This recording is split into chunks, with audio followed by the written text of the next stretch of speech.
Hello, Assalamualaikum warahmatullahi wabarakatuh. Welcome to Putri Ardifa YouTube channel. Nah, pada video kali ini saya akan membahas pelajaran bahasa Inggris untuk kelas 9. Dan video ini merupakan part ketiga dari chapter 7 yang berjudul Sang Kuryang. Pada part 1 dan part 2, saya telah membahas tentang cerita rakyat yang berjudul Sang Kuryang. Dan pada part ketiga ini, kita akan membahas cerita rakyat dengan judul yang lain, yaitu The Golden Star Fruit Tree.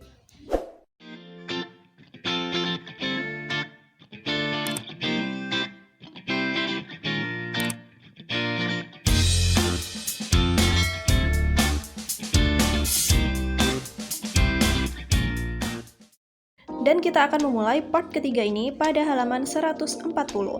We will listen to our teacher reading a folk tale from Vietnam.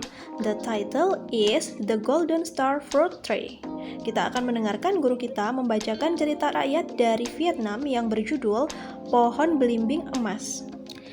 Here are what we will do. Inilah yang akan kita lakukan. We will listen carefully to our teacher reading the folk tale. Kita akan mendengarkan secara teliti guru kita membacakan cerita rakyat. During the time, you will answer some question about the story. Selama guru kalian membacakan cerita, kamu akan menjawab beberapa pertanyaan tentang cerita tersebut. We will ask our teacher question too. Dan kita juga akan menanyakan pertanyaan kepada guru kita. Dan inilah cerita rakyat dari Vietnam yang berjudul The Golden Star Fruit Tree. Saya akan bacakan cerita tersebut per paragraf dan akan saya artikan. Untuk paragraf yang pertama, a long time ago there was a rich old man living in Vietnam. He had two sons. They had very different attitude. The older brother was very greedy, but the younger brother was very kind. When the old man died, the brothers divided his father's wealth into two parts. The big brother took almost everything. He gave his brother only a small piece of land, with a star fruit tree in front of it. The younger brother did not mind. From then on, he lived there and made his living only by selling star fruits from the tree. Dan untuk arti dari paragraf yang pertama, pada dahulu kala ada seorang lelaki tua kaya yang tinggal di Vietnam. Dia memiliki dua anak laki-laki. Mereka memiliki sikap yang sangat berbeda. Kakak laki-laki itu sangat rakus, tetapi adik laki-laki sangat baik. Ketika orang tua mereka meninggal, kedua saudara tadi membagi kekayaan ayahnya menjadi dua bagian. Kakak laki-laki mengambil hampir semuanya. Dia memberi adik laki-lakinya hanya sebidang tanah kecil dengan pohon belimbing di depannya. Namun adik laki-laki itu tidak keberatan. Sejak saat itu dia tinggal di sana dan menjalani kehidupannya hanya dengan menjual pohon belimbing dari pohon tersebut. Kemudian untuk paragraf yang kedua, unfortunately, a big raven often came and ate all the ripe fruit. At first, he was too afraid of the raven and did not know what to do. But one day he dared to approach the raven. He begged to it not to eat the fruits. If you eat the fruits, I will have nothing to sell to the market, and my family will starve. Tidak disangka, burung gagak yang sangat besar datang memakan semua buah yang masak. Awalnya dia takut pada gagak dan tidak tahu harus berbuat apa. Tapi suatu hari dia berani mendekati gagak. Dia memohon untuk tidak memakan buahnya. Jika kamu makan buah-buahan, saya tidak akan punya apa-apa untuk dijual ke pasar, dan keluarga saya akan kelaparan. Selanjutnya, untuk paragraf yang ketiga, surprisingly, the raven was not angry. He replied, I need the fruits too. Can I have them and I'll pay you with gold? Bring a 1 meter long bag. And I bring to a place full of gold, and you can fill the bag full with gold. The younger brother then told his wife to make a 1 meter long bag. When the bag was done, he climbed on the raven's back to a place full of gold. He filled the bag full with gold, and they flew back on the raven's back. From then on, the younger brother and his family could live happily in luxury. Anehnya, burung gagak tadi tidak marah. Dia menjawab, saya juga ingin buah ini. Bisakah saya memilikinya dan saya akan membayar dengan emas? Buatlah tas berjajar sepanjang 1 meter dan saya akan membawa ke tempat yang penuh emas dan kamu bisa mengisi tas itu dengan emas. Kemudian adik laki-laki itu menyuruh istrinya membuat tas sepanjang 1 meter. Ketika tas sudah dibuat, dia naik ke punggung Gagak dan mereka terbang ke tempat yang penuh dengan emas. Dia mengisi tas itu penuh dengan emas, lalu terbang kembali ke rumah di atas punggung Gagak. Sejak saat itu, adik laki-laki dan keluarganya dapat hidup bahagia dalam kemewahan. Untuk paragraf yang berikutnya, on the commemoration of his father's death, he invited his older brother to come to his house. Thinking that his brother had a poor house, the big brother refused to come. But because his younger brother instead, he and his wife finally decided to come. When they got to the younger brother's house, they were surprised to see that he was now very rich. Pada peringatan kematian ayahnya, dia mengundang kakak laki-lakinya untuk datang ke rumah. Berpikir bahwa saudara laki-lakinya memiliki rumah yang miskin, kakak laki-laki tadi menolak untuk datang. Tetapi karena adik laki-lakinya memaksa, dia dan istrinya akhirnya memutuskan untuk datang. Saat mereka tiba di rumah adik laki-lakinya, mereka terkejut melihat bahwa dia sekarang sangat kaya.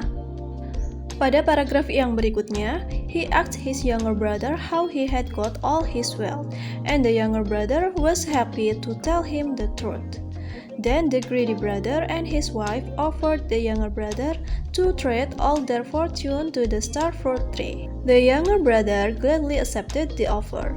Soon, the older brother and his family moved to the house with the star fruit tree. When the raven came for the star fruit, the older brother made the same plea. As expected, the raven told him to bring a 1-meter long bag. Dia bertanya kepada adik laki-lakinya bagaimana dia mendapatkan semua kekayaannya, dan adik laki-lakinya dengan senang hati mengatakan yang sebenarnya.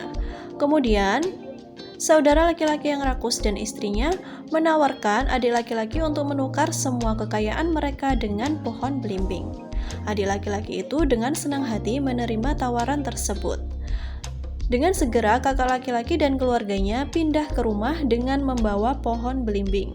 Ketika burung gagak datang untuk mengambil buah belimbing, sang kakak melakukan hal yang sama. Seperti yang diharapkan, gagak menyuruhnya membuat tas sepanjang 1 meter.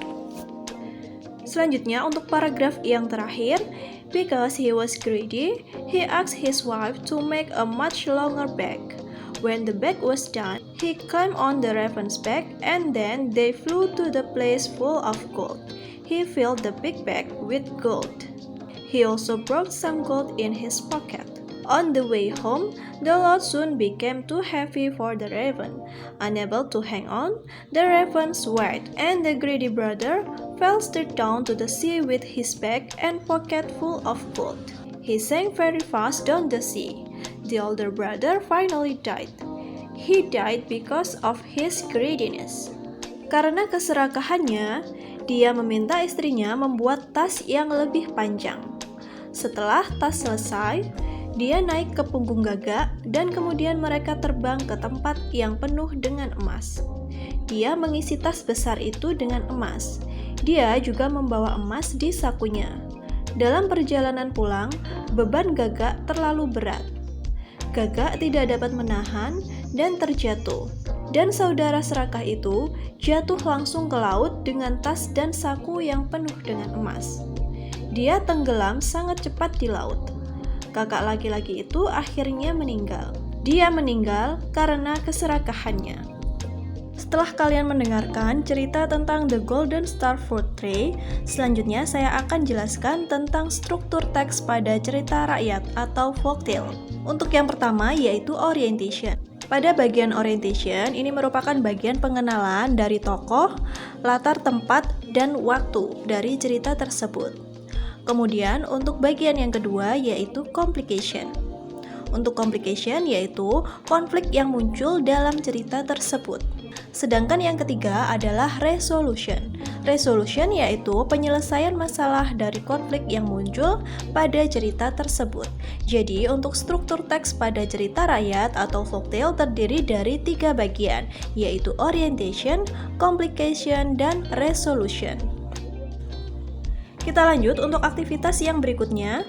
Pada lembar associating, we will work in a group, we will read the story to each other. Kita akan bekerja secara berkelompok, kita akan membacakan cerita satu sama lain. Jadi cerita tentang The Golden Star Fruit Tree tadi kalian bacakan dalam satu kelompok secara bergantian. Lanjut untuk aktivitas berikutnya. In our group, we will identify the part where the character in Sangkuriang and in the Golden Star Fruit Tree are introduced. Jadi, secara berkelompok kita akan mengidentifikasi bagian karakter dari cerita Sangkuriang dan cerita The Golden Star Fruit Tree diperkenalkan. Jadi, ini merupakan bagian dari orientation tadi ya. Here are what we will do. Inilah yang akan kita lakukan. First, we will identify the parts where the characters in Sangkuriang and in the Golden Star Fruit Tree are introduced. Second, we will handwrite our findings on a piece of paper with the heading "The sentence to introduce the scene and characters." Kemudian yang kedua, kita akan menuliskan penemuan kita pada selembar kertas. Then, we will share our work loudly and clearly to the class. Kemudian kita akan membagikan hasil kerja kita dengan keras dan jelas di depan kelas. Jadi pada aktivitas ini nanti kalian diminta untuk mengidentifikasi bagian perkenalan dari tokoh pada cerita Sangkuriang dan The Golden Star Fruit Tree. Dan inilah the sentence to introduce the scene and the characters in Sangkuriang.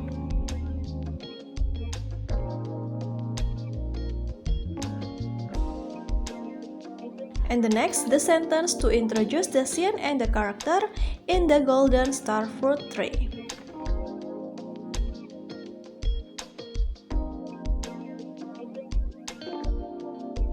Pada aktivitas berikutnya, in our group, we will identify the parts where the characters in Sangkuriang and in the Golden Star Fruit Tree face a problem. Dalam sebuah kelompok, kita akan mengidentifikasi bagian di mana karakter dari cerita Sangkuriang dan The Golden Star Fruit Tree mengalami masalah. Dan bagian ini disebut dengan bagian dari complication, di mana konflik mulai muncul dalam cerita tersebut. Here are what we will do. Inilah yang akan kita lakukan. First, we will identify the parts where the main characters in Sangkuriang and in the Golden Star Fruit Tree face a problem.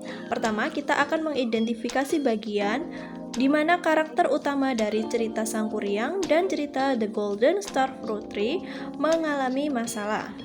Second, we will handwrite our findings on a piece of paper with the heading "The problems involving the characters in the story of blah blah blah."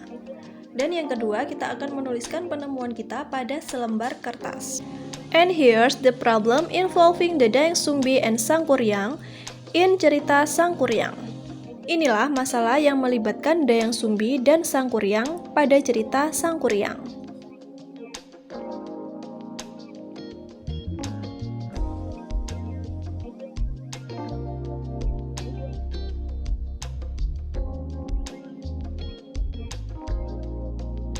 And here, the problems involving the younger brother and the older brother in the Golden Star Fruit Tree. Dan inilah masalah yang dihadapi oleh kakak laki-laki dan adik laki-laki pada cerita The Golden Star Fruit Tree. Untuk aktivitas yang berikutnya, in our group, we will identify the parts where the problem in Sangkuriang and in the Golden Star Fruit Tree face in resolve. Dan secara berkelompok kita akan mengidentifikasi bagian di mana masalah cerita Sangkuriang dan The Golden Star Fruit Tree mulai diselesaikan. Bagian ini disebut dengan resolution, di mana bagian tersebut merupakan penyelesaian masalah dari konflik yang muncul dalam cerita. Here are what we will going to do. Inilah yang akan kita lakukan. First, we will identify the parts where the problem in Sangkuriang and in the Golden Star Fruit Tree is resolved. Pertama, kita akan mengidentifikasi bagian di mana masalah cerita Sangkuriang dan The Golden Star Fruit Tree mulai diselesaikan. Second, we will handwrite our findings on a piece of paper with the heading "The resolution of the problem." Yang kedua, kita akan menuliskan penemuan kita pada selembar kertas. Dan inilah the resolution of the problem pada cerita Sangkuriang.